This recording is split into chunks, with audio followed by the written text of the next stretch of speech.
نستعين أما بعد فأعوذ بالله من الشيطان الرجيم بسم الله الرحمن الرحيم وأقيموا الصلاة وآتوا الزكاة وقال النبي صلى الله عليه وسلم حصنوا أموالكم بالزكاة أو كما قال عليه الصلاة والسلام۔ بزرگان محترم اور عزیز ساتھیوں، اس سے قبل جمعہ میں آپ حضرات نے زکوٰۃ کی اہمیت اور اس کی فضیلت کے متعلق کچھ باتیں سماعت فرمائی تھیں۔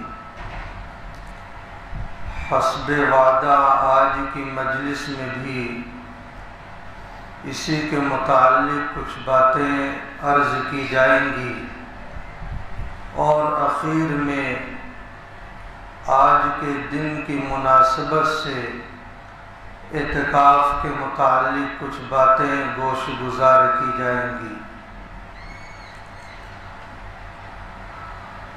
اللہ رب العزت نے زکوٰۃ کو اسلام کا اہم ترین رکن قرار دیا ہے۔ جب آدمی اللہ تعالی شانہ کی وحدانیت کی شہادت دیتا ہے، اللہ کے رسول صلی اللہ علیہ وسلم کی رسالت کا وہ اقرار کرتا ہے، اقامت صلاۃ کا جذبہ اپنے اندر پیدا کرتا ہے، تو پھر زکوٰۃ کی ادائیگی کا ذمہ بھی اس کے اوپر آ جاتا ہے۔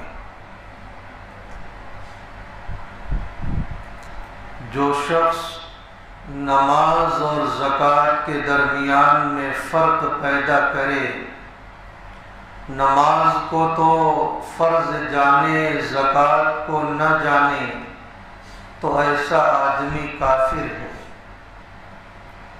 یہی وجہ ہے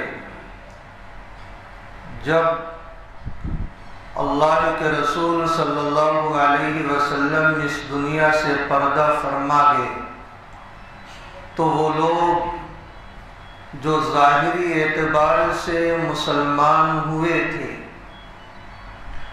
ان لوگوں نے زکوٰۃ کا انکار کر دیا، تو حضرت ابو بکر صدیق رضی اللہ عنہ نے اس وقت بہت سخت رویہ اپنایا، اور انہوں نے یہ فیصلہ کیا کہ اگر یہ لوگ زکوٰۃ کے منکر ہیں تو میں ان سے جہاد کروں گا۔ واللہ لأقاتلن من فرق بین الصلاۃ والزکاۃ، کہ خدا کی قسم میں ضرور بھی ضرور ان سے قتال کروں گا، جہاد کروں گا، جو نماز اور زکوٰۃ کے درمیان فرق پیدا کرتے ہیں۔ شروع میں دیگر حضرات صحابہ رضوان اللہ علیہم اجمعین کو شرح صدر نہیں تھا، لیکن حضرت ابو بکر صدیق رضی اللہ عنہ اپنے موقف پر اس قدر مضبوطی سے اٹل رہے کہ حضرت عمر رضی اللہ عنہ کو بھی اس پر شرح صدر ہو گیا، اور تمام صحابہ رضوان اللہ علیہم اجمعین کا اجماع ہو گیا کہ جو زکوٰۃ کا منکر ہوگا اس کے خلاف عالم بغاوت کو بلند کیا جائے گا اور اس سے جہاد کیا جائے گا۔ زکوٰۃ اتنا اہم فریضہ ہے، اس لیے اللہ کے رسول صلی اللہ علیہ وسلم کو پروردگار عالم نے حکم دیا ہے، ارشاد فرمایا خذ من اموالہم صدقۃ تطہرہم وتزکیہم بہا وصل علیہم، کہ نبی صلی اللہ علیہ وسلم ان کے اموال سے زکوٰۃ کو وصول کیجیے اور وصول کر کے ان کو پاک کیجیے، ان کے دلوں کو پاک کیجیے۔ معلوم یہ ہوا کہ زکوٰۃ وصول کر لینے سے یا زکوٰۃ دینے سے ہمارا مال بھی پاک ہو جایا کرتا ہے اور ہمارا دل بھی پاک ہو جایا کرتا ہے۔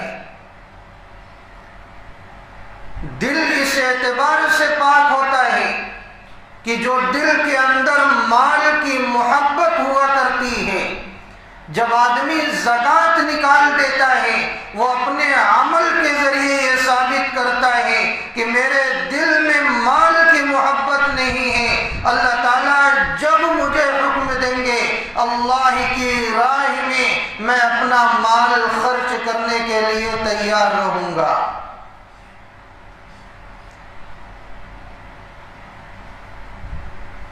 اسی طرح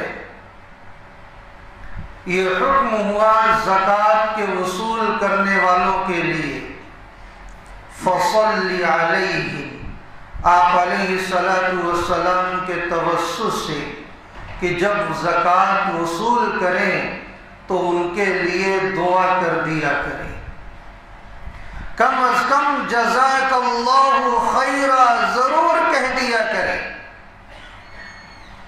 اس لیے کہ دعا دے دینا ان کے حق میں بھلائی ہوا کرتی ہے، اور اللہ تعالیٰ اگر اس دعا کو قبول فرما لے تو اس کے حق میں کتنی بہتری کا سامان ہو جائے گا۔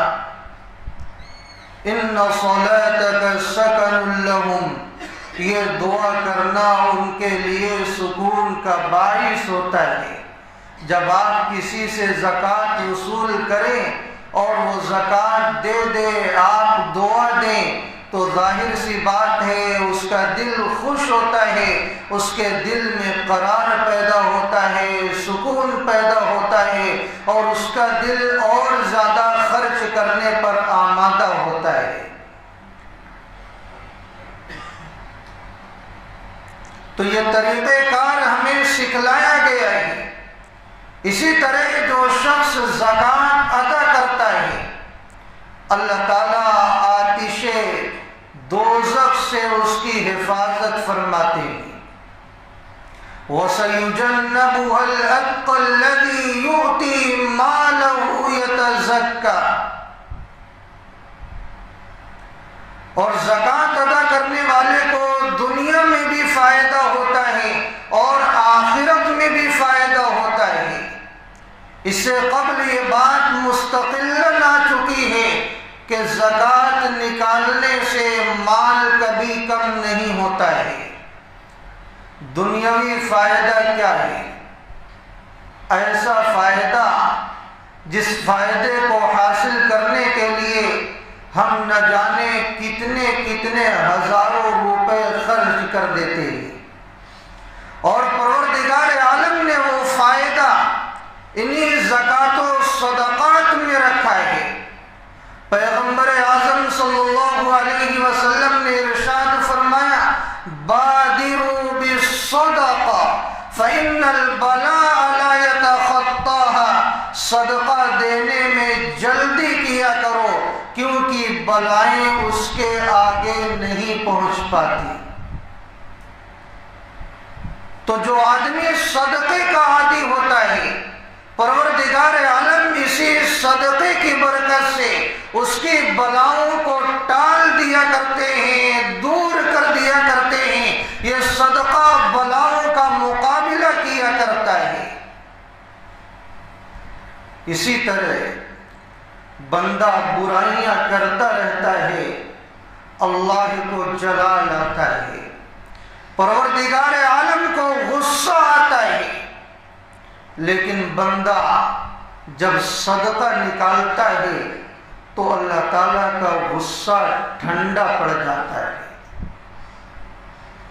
ارشاد فرمایا، ان الصدقۃ لتطفئ غضب الرب، کہ یہ صدقہ رب کے غصے کو ٹھنڈا کر دیتا ہے۔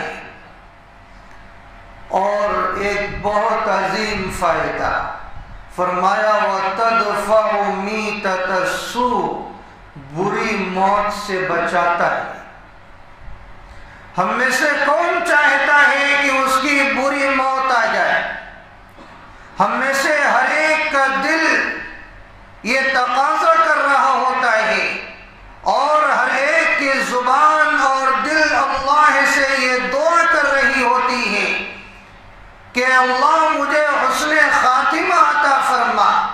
صدقے میں اللہ تعالیٰ نے ایسی تاثیر رکھی ہے کہ جو آدمی صدقے کا عادی ہوتا ہے، پروردگار عالم اسے بری موت سے بچاتے ہیں، اچھی موت عطا فرماتے ہیں۔ ہر آدمی یہ چاہتا ہے کہ اس کا مال محفوظ رہے، نقصان نہ ہو۔ صدقے میں اللہ تعالیٰ شانہ نے یہ تاثیر رکھی ہے۔ مرسل روایت میں آپ صلی اللہ علیہ وسلم کا ارشاد گرامی موجود ہے۔ آپ نے ارشاد فرمایا، حصنوا اموالکم بالزکاۃ، زکوٰۃ کے ذریعے اپنے مالوں کی حفاظت کرو۔ جب آدمی اپنے مال کی زکوٰۃ نکال دیتا ہے تو اس کا مال محفوظ ہو جاتا ہے، اللہ کی حفاظت میں چلا جاتا ہے۔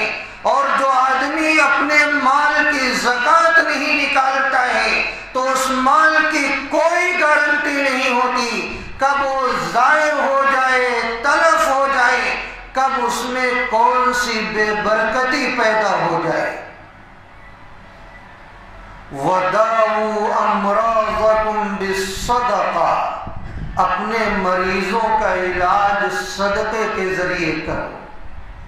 جس طرح ہم دوا کے ذریعے علاج کرتے ہیں، ہم صدقے کو بھول جایا کرتے ہیں۔ صدقے میں اللہ تعالی شانہ نے یہ تاثیر رکھی ہے کہ صدقہ بیماریوں کو دور کر دیتا ہے اور شفا یابی کا ذریعہ بن جاتا ہے۔ اس لیے جب بھی کبھی آپ دوا کے لیے جائیں تو سب سے پہلے صدقہ نکالنے کا معمول بنائیں۔ وَاسْتَقْبِلُوا أَمْوَاجَ الْبَلَاءِ بِالدُّعَاءِ وَالتَّضَرُّعِ، اسی حدیث پاک کا یہ ٹکڑا ہے، موضوع سے مناسبت نہیں لیکن پھر بھی میں بیان کر دیتا ہوں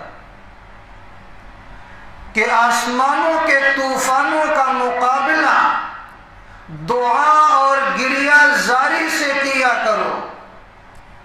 اگر چاہتے ہو کہ مصیبتوں سے، آفتوں سے محفوظ رہو، اور اگر مصیبتیں آ جائیں تو وہ کس طرح کافور ہو جائیں، اگر آپ یہ چاہتے ہیں تو اللہ کے سامنے اپنے ہاتھوں کو اٹھائیں، اپنے گناہوں سے معافی مانگیں، روئیں دھوئیں، اللہ کو منائیں، تو اللہ تعالیٰ ان آفتوں کو دور فرما دیں گے۔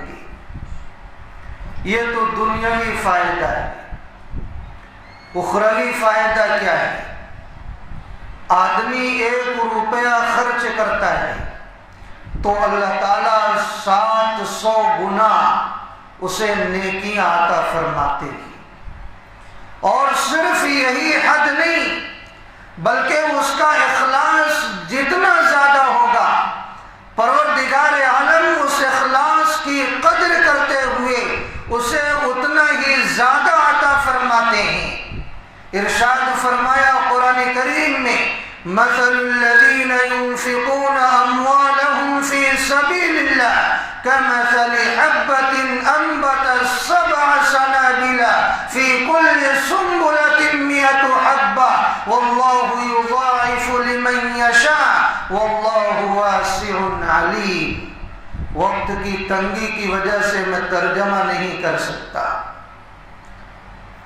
اس میں یہی بات بتلائی گئی ہے کہ جب 1 روپیہ خرچ کیا جاتا ہے تو 700 گنا اللہ تعالیٰ عطا فرماتے ہیں، اور اخلاص اگر اور زیادہ ہوتا ہے تو اور زیادہ عطا فرماتے ہیں۔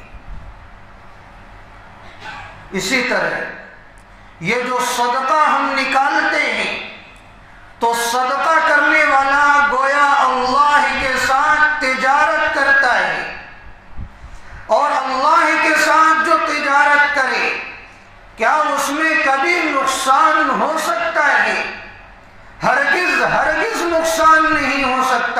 اگر آپ اللہ کے ساتھ تجارت کرنا چاہتے ہیں تو اللہ کی راہ میں اپنے مال کو خرچ کیا کریں۔ اسی طرح یہ صدقہ جو لوگ نکالتے ہیں، قیامت کے دن یہ صدقہ ان کے لیے حجت اور دلیل ہوگا۔ یہ صدقہ اللہ کے دربار میں گواہی پیش کرے گا، دلیل بنے گا، حجت بنے گا کہ یا اللہ، یہ آپ کا محبوب بندہ ہے، اس نے آپ کی خاطر آپ کے مال کو لٹایا ہے، لہذا اسے جنت میں داخلہ عطا کیا جائے۔ اسی طرح جب بندہ ایک کھجور بھی صدقہ کرتا ہے، یہ ایک مثال کے ذریعے سمجھایا گیا ہے، یا 1 روپیہ صدقہ کرتا ہے تو پروردگار عالم اس کی پرورش فرماتے ہیں۔ جس طرح ایک آدمی اونٹنی کے بچے کی حفاظت کرتا ہے اور اس کی پرورش کر کے اسے بڑا کرتا ہے، اسی طرح جب بندہ ایک کھجور بھی صدقہ کرتا ہے تو پروردگار عالم اس کی پرورش فرمایا کرتے ہیں، حتیٰ کہ وہ معمولی سی کھجور پہاڑوں کے برابر ہو جایا کرتی ہے۔ اتنا زیادہ ثواب اللہ تعالیٰ عطا فرماتے ہیں۔ اسی طرح جو بندہ صدقہ کرتا ہے تو یہ ان خوش نصیب بندوں میں شامل ہوگا کہ پروردگار عالم جنت کے دروازوں میں سے ایک دروازہ جس کا نام باب الصدقہ ہوگا، ان بندوں کے لیے منتخب فرما دیں گے کہ ان کا داخلہ باب الصدقہ سے ہوگا، اس دروازے سے اور کسی کا داخلہ نہیں ہو سکے گا۔ پروردگار عالم نے یہ خصوصیت صدقہ کرنے والوں کو عطا فرمائی ہے۔ اسی طرح میدان محشر کا سما ہوگا، گرمی کا عالم ہوگا، کوئی ٹخنوں تک، کوئی گھٹنوں تک، کوئی کمر تک، کوئی گردن تک پسینے میں شرابور ہوگا۔ آپ تصور کی دنیا میں جائیں، صرف گرمی نہیں، اتنی شدید گرمی کہ پسینے میں لوگ اس قدر شرابور ہوں گے۔ اگر اس وقت کسی کو بلایا جائے اور یہ کہا جائے آ جاؤ تمہیں سایہ عطا کیا جائے گا تو کس قدر اس کو خوشی ہوگی اور کتنا خوش نصیب وہ بندہ ہوگا۔ ہاں، ان خوش نصیب بندوں میں وہ بندہ شامل ہے جو اللہ کی خاطر اپنے داہنے ہاتھ سے خرچ کرتا تھا اور بائیں کو پتہ نہیں چلتا تھا، اس نے خرچ کیا ہے اور اتنے اخلاص کے ساتھ وہ خرچ کیا کرتا تھا۔ پروردگار عالم میدان محشر کی اس گرمی میں اپنے ان بندوں کو بلائیں گے اور اپنے عرش کا سایہ عطا فرمائیں گے۔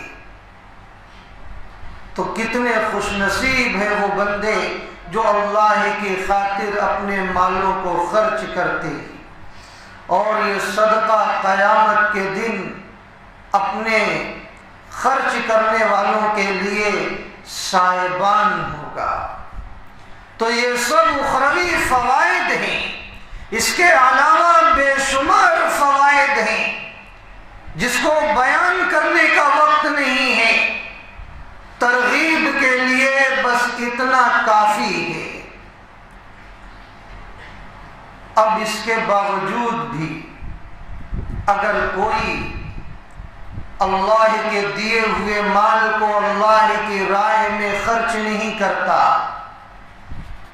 زکوٰۃ نہیں نکالتا، اپنے مال پر سانپ بن کر بیٹھ جاتا ہے، کنجوسی اور بخیلی کی راہ اپناتا ہے، تو ایسے شخص کے لیے سخت وعیدیں ہیں۔ اب وعیدیں بھی سن لیں۔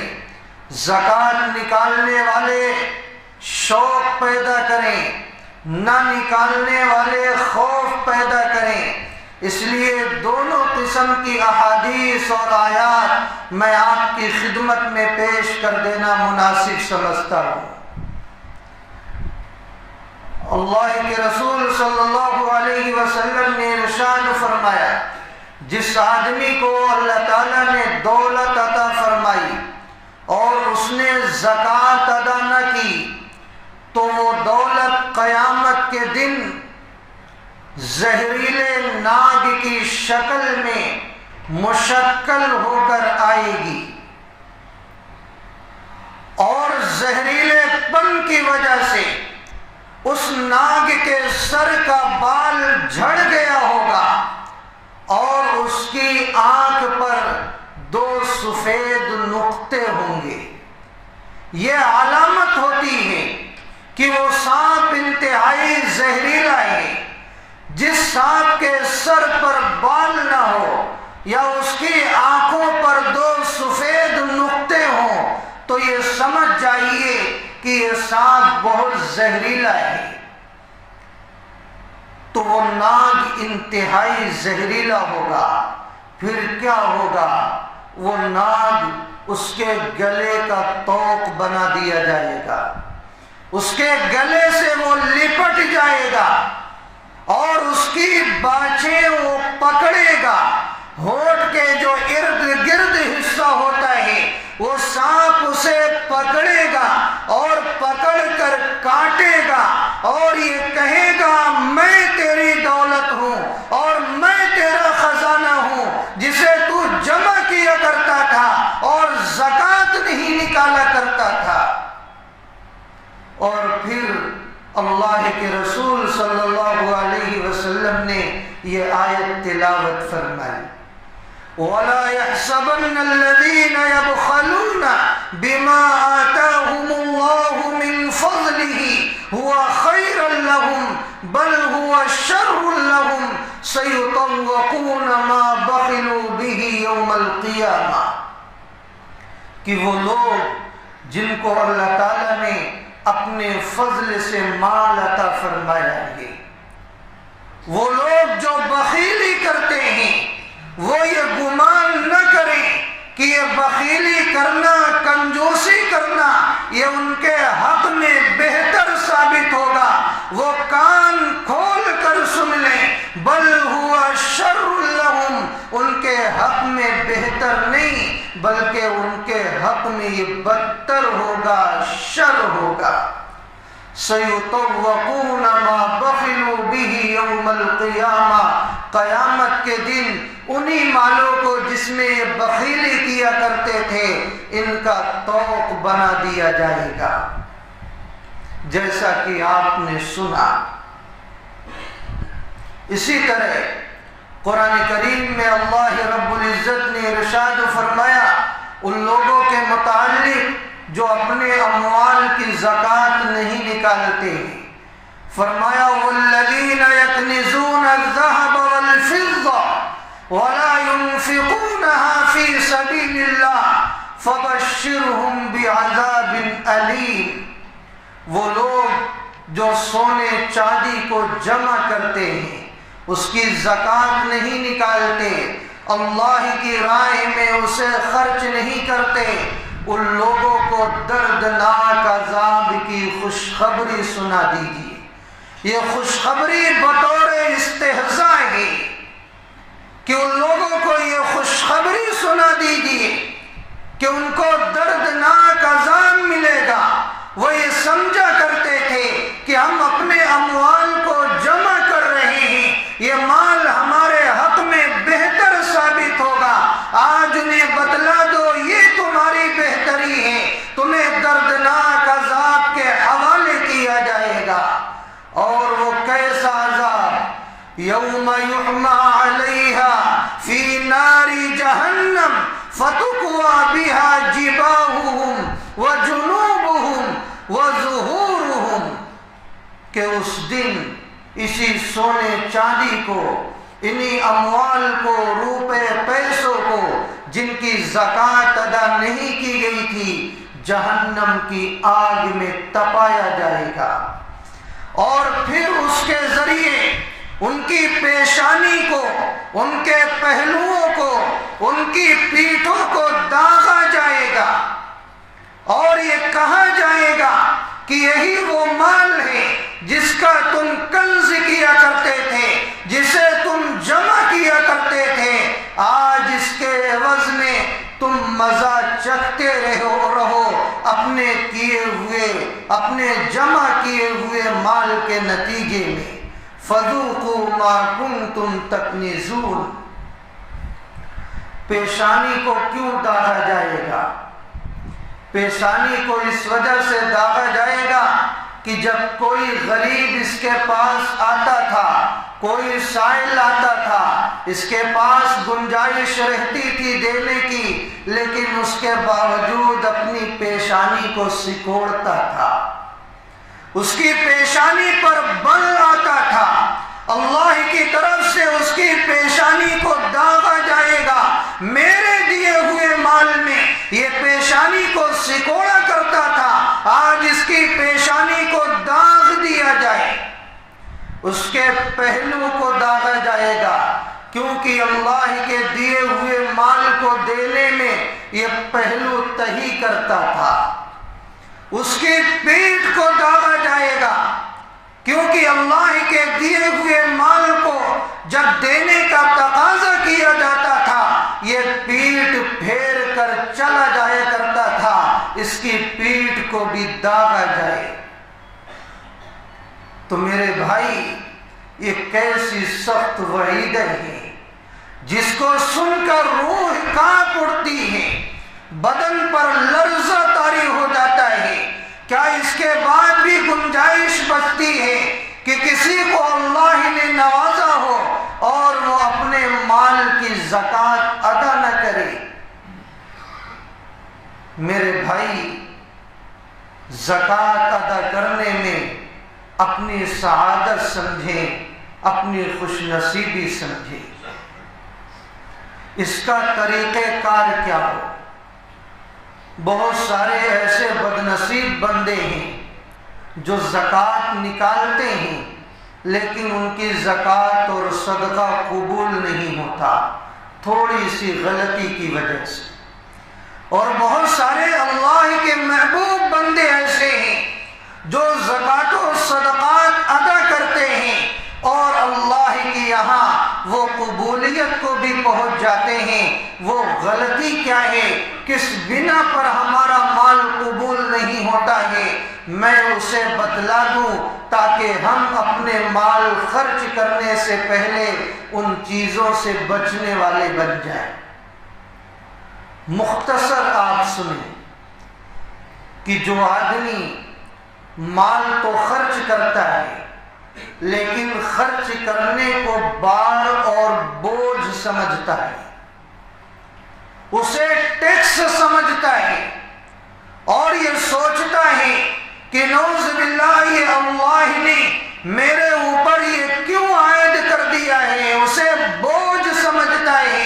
ایسے شخص کے مال کو اللہ تعالیٰ قبول نہیں فرمایا کرتے، اس لیے اپنی سعادت سمجھ کر خوش دلی سے، خوش طبعی سے اللہ کے مال کو اللہ کی راہ میں خرچ کیا کرے، اللہ کا شکر ادا کیا کرے کہ اللہ آپ نے مجھے دینے والا بنایا ہے، لینے والا نہیں بنایا۔ دینے والے اللہ کا اس پر شکر بجا لائے۔ قرآن و حدیث میں جتنے دینے کے فضائل ہیں آپ لینے کے فضائل نہیں سنیں گے، ساری جگہ دینے کے فضائل، دینے کے فضائل۔ تو جن کو اللہ نے دینے والا بنایا ہے وہ بوجھ نہ سمجھیں بلکہ اپنی سعادت سمجھیں، اللہ کا شکر ادا کریں۔ اسی طرح جس کو آپ مال دے رہے ہیں اس کے اوپر احسان نہ جتائیں اور اسی طرح اس کو تکلیف نہ دیں۔ اگر آپ نے سامنے والے پر احسان جتا دیا یا آپ نے اسے تکلیف دے دی تو یہ سمجھ جائیے کہ آپ کا مال قبول نہیں ہوا۔ اور اسی طرح جس پر آپ مال خرچ کر رہے ہیں آپ کوئی دنیاوی صلے کی امید اس سے نہ رکھیں۔ بہت سارے لوگ کسی پر خرچ کرتے ہیں، اس وجہ سے خرچ کرتے ہیں کہ یہ میرے کام آئے گا یا اس کے بدلے میں اس سے کوئی کام کراتے ہیں۔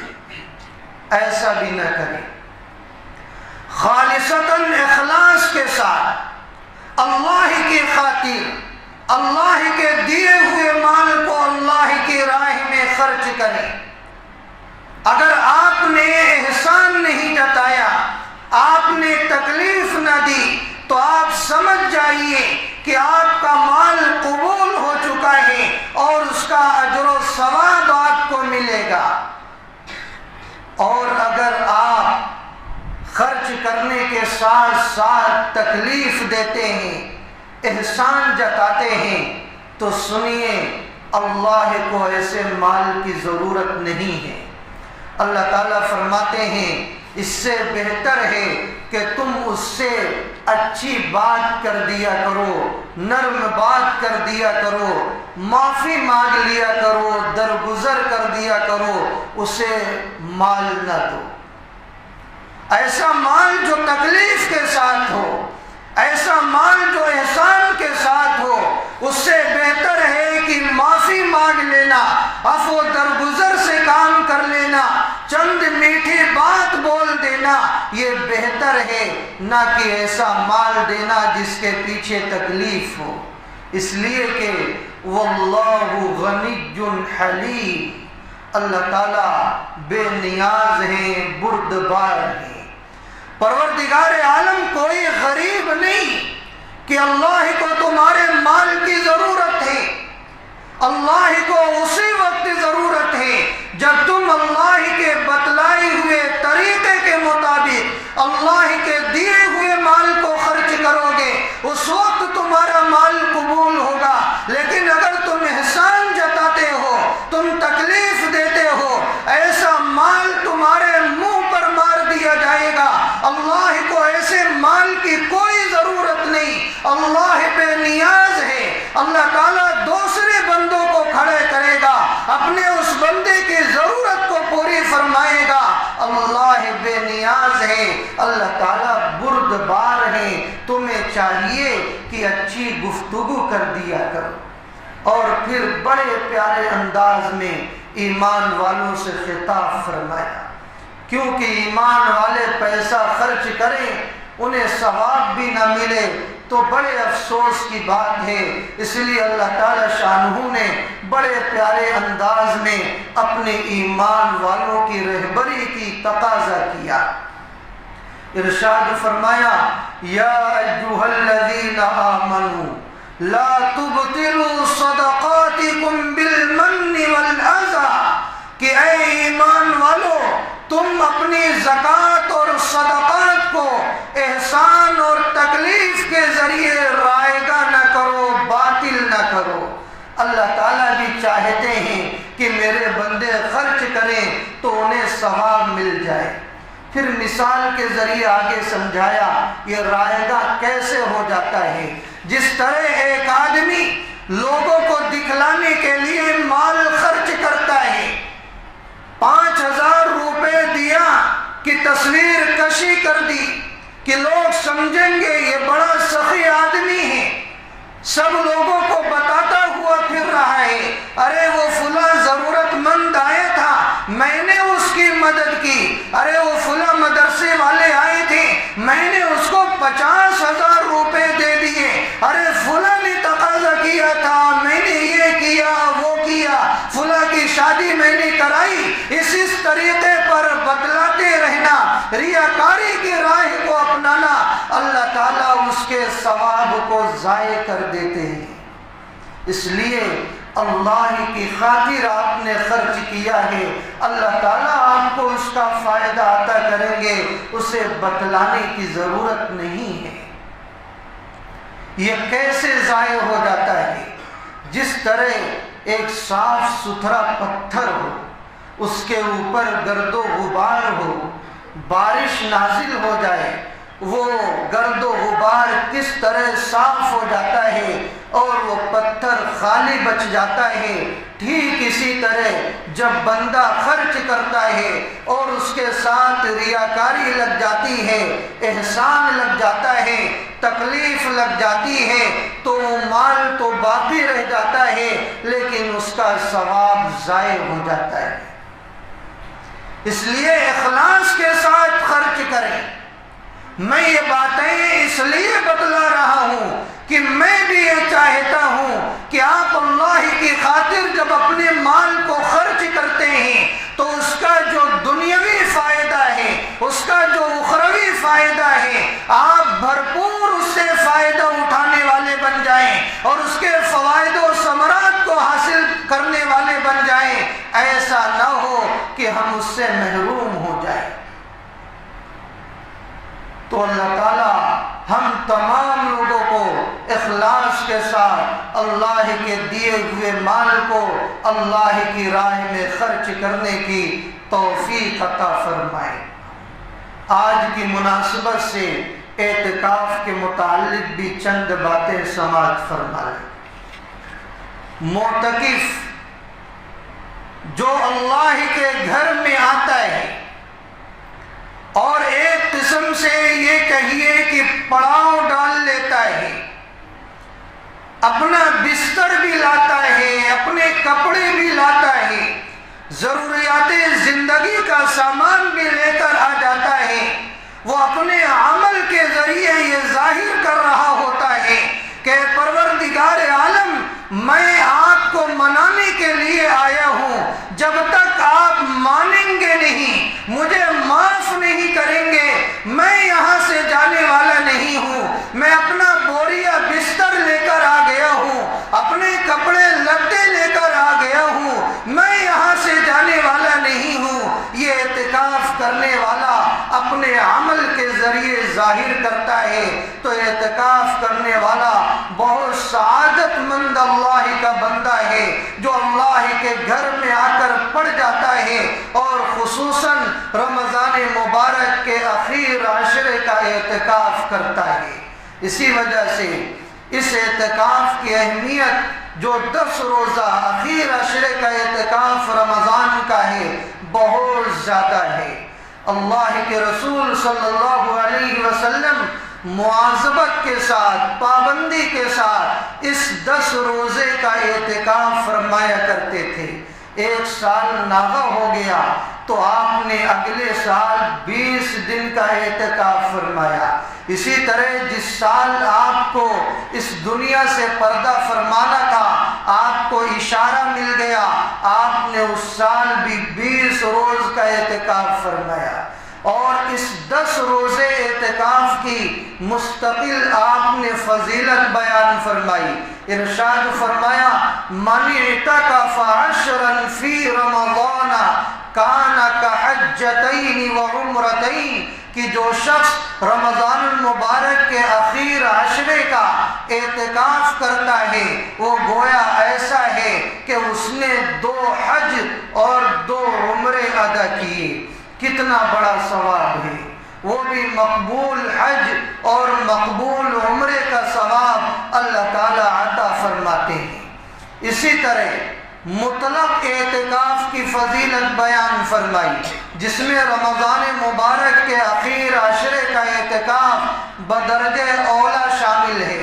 ارشاد فرمایا من اعتکف یوم ابتغاء وجہ اللہ، کہ جو شخص اللہ کی رضا کے لیے ایک دن کا اعتکاف کرتا ہے، جعل اللہ بینہ وبین النار 3 خنادق ابعد ما بین خافقین۔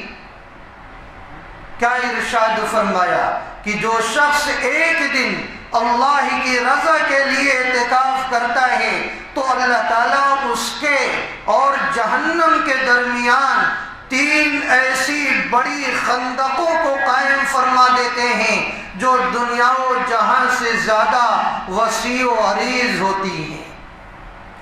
ایک دن کے اعتکاف کا یہ ثواب ہے۔ یعنی ایسا بندہ جہنم سے بہت زیادہ دور ہو جایا کرتا ہے۔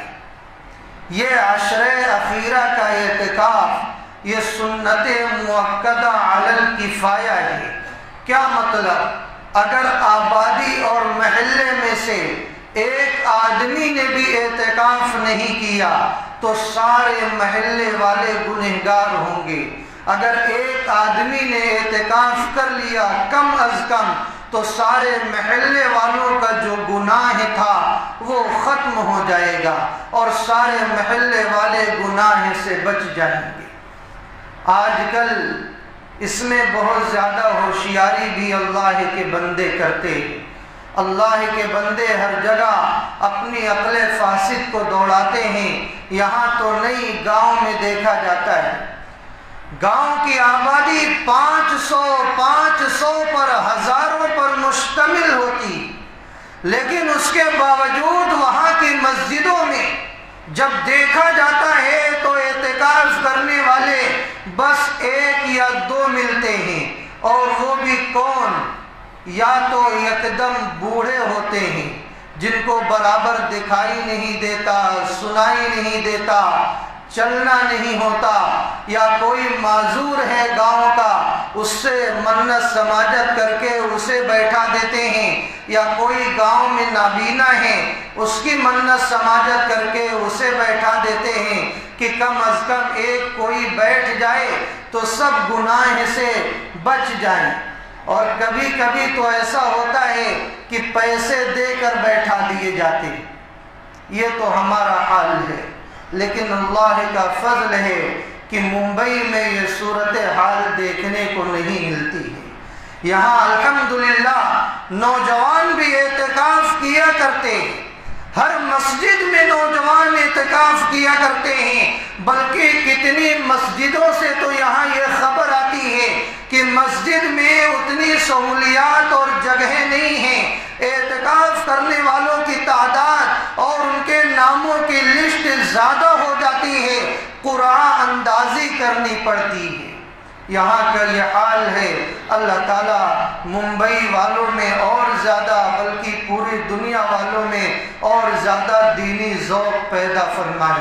نوجوان خصوصاً اعتکاف کے لیے آگے آئیں۔ آج مغرب کی نماز سے پہلے جن لوگوں کو اعتکاف کرنا ہے وہ مسجد میں آ جائیں، اور یہی جو 5 راتیں طاق راتیں آئیں گی انہی میں سے کوئی ایک شب قدر بھی ہوتی ہے جو اعتکاف کرنے والا بحسن خوبی اسے پا لیتا ہے۔ اور آپ کو معلوم ہے جسے شب قدر نصیب ہو جائے وہ کتنا خوش نصیب بندہ ہے۔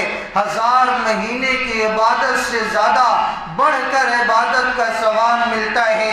اسی رات میں قرآن کریم کو نازل کیا گیا، اسی رات میں اللہ کی رحمت بہت زیادہ بندوں کی طرف متوجہ ہو جاتی ہے، حضرات ملائکہ کا نزول ہوتا ہے، اور خصوصاً سید الملائکہ حضرت جبرائیل علیہ السلام اس روئے زمین پر آیا کرتے ہیں، اور اس رات میں اللہ کی طرف سے طلوع فجر تک رحمت متوجہ رہتی ہے اور مغفرت کی بشارتیں سنائی جاتی رہتی ہیں، اور اللہ تعالیٰ اپنے بندوں کو معاف کیا کرتے ہیں۔ اللہ تعالیٰ ہم سب کو شب قدر بھی نصیب فرمائے۔ رمضان المبارک کے مابقیہ جتنے بھی لمحات ہیں اللہ تعالیٰ ان لمحات کی قدر کرنے والا بنائے، اور ہمارے ہر عمل خیر کو اپنی شایان شان قبولیت